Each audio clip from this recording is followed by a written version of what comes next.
Congestion in New South Wales is estimated to cost about $5 billion per year. So that's a cost to the community of lost travel time, lost working time, lost leisure time because of the congestion in the CBD. So for peak hours in the afternoon and in the mornings, you've got literally thousands of buses all using one street.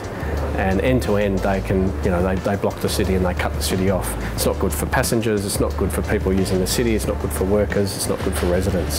So one of the problems was identifying how do we solve that, which means pushing the buses out, finding an alternative arrangement for them and putting in a dedicated light rail to take up that performance of taking people through the city. So one of the things we're doing on George Street in the pedestrianised zone, which is where we're taking out all the cars for 1.4 kilometres and giving it back to the people. So it's just people and light rail.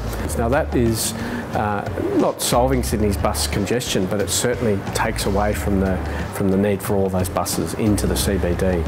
For instance, 220 per hour are already congesting the CBD in each hour in each peak. So this light rail will take 440, 660, thousands of buses out of George Street, replacing it with a much more high frequency, high capacity system. Driving change in terms of people's travel behaviour is probably one of the most challenging aspects of the project. We've got to get people out of the buses and to a lesser extent trains and their cars as well onto light rail.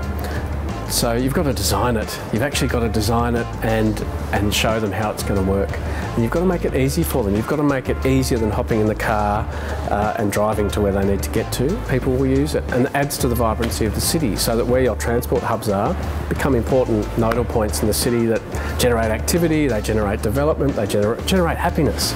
So there's a happiness factor to our cities, and transport's a big part of that.